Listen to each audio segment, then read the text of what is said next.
From Ryan, dear Lord of the Arts, I do not want the U.S. Somebody today called me both a king and a jester, which I thought was just what I want to be and saves money. I can self-entertain. Dear Lord of the Arts, I do not want the U.S. to go into universal health care, and I want the U.S. to rapidly decrease its welfare spending. I believe I have good fiscal arguments for opposition to universal health care and welfare, but I cannot think of a strong moral one. How do people not have a right to health care and welfare when they do have a right to life? How do they not have the right to entitlements that help support that life? You know, that's actually a bad argument, I have to tell you. When it says you have a right to life, it means no one can take your life away. That's what that means. It means no one can take your life away without due process. Without due process, you cannot have your life. You have the right to live. You have the right to be left alone. Almost every right you have involves being left alone. It doesn't involve me doing anything for you. So I have the right to life. I have the right to my life, and my life is made up of time. I use my time, and in the way I use that time, I might make money. If you take that money from me, you are taking my time, you are taking my life. You do not have the right to my property, you don't have the right to my time, you don't have the right to my life. So the thing is, you have the right to be left alone and to live your life. And when you live your life, you have to take care of yourself. That is the whole point of being free. You want to know what's moral? What is moral is freedom. That is your moral peg on which you hang your argument.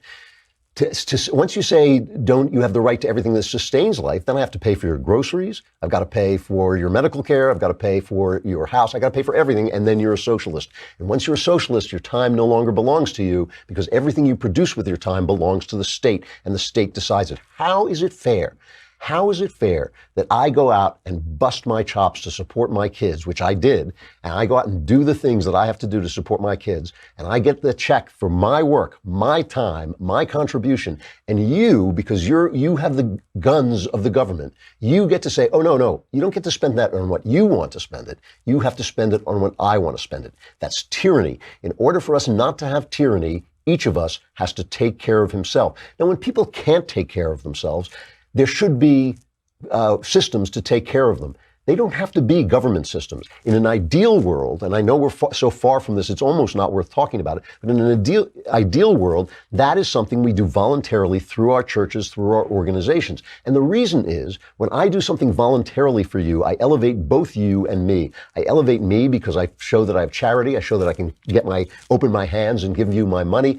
And I elevate you by making you responsible to do something with the money I gave you, because you're looking me in the eye. It's not an entitlement. It's not something you're entitled to and you don't have to respond to. It creates responsibility in you. Charity elevates. Entitlements degrade everybody. It is really a shame what has happened to people under entitlements. They have become dependent. They have become less than they can be. They've become mediocre. Their lives become mediocre. It is not moral to treat people like that. Just because you're ill doesn't give you the right to come to my house with a gun and take my money away. And that is essentially what government health care does.